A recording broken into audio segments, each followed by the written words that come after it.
Readers, today we will be discussing symbols. Today, as a reader, I am working on identifying symbols in a story.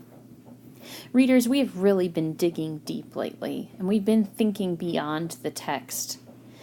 Now we're going to take that one step further, and we're going to think about symbols in a story. Readers, symbols are just objects or events that represent an idea.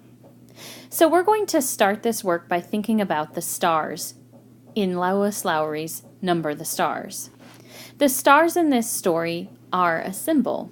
Think for a second about what they could represent. Remember that symbols are objects that represent an idea. So in this situation, the object would be a star.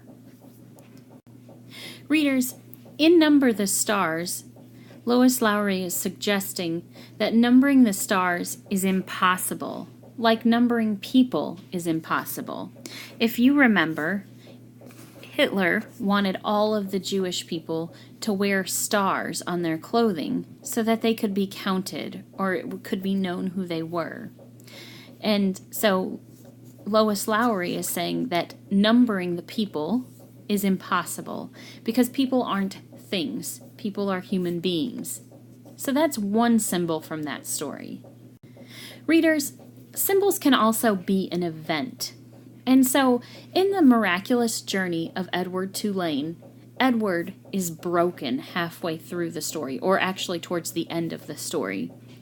I want you to think for a moment about what this event could represent. Readers, I think that when Edward was broken, he realized that without other people and without relationships with other people, he was not whole. That there was part of him missing, or he was missing out on things. And so Edward being broken represented that his realization that without others, he was not whole. Now, readers, I want you to think about the book The Other Side. We haven't read this book in a while, but if you remember, there's a little girl that lives on one side of the fence, and then another little girl that lives on the other side of the fence. And both little girls are told that they cannot cross over the fence.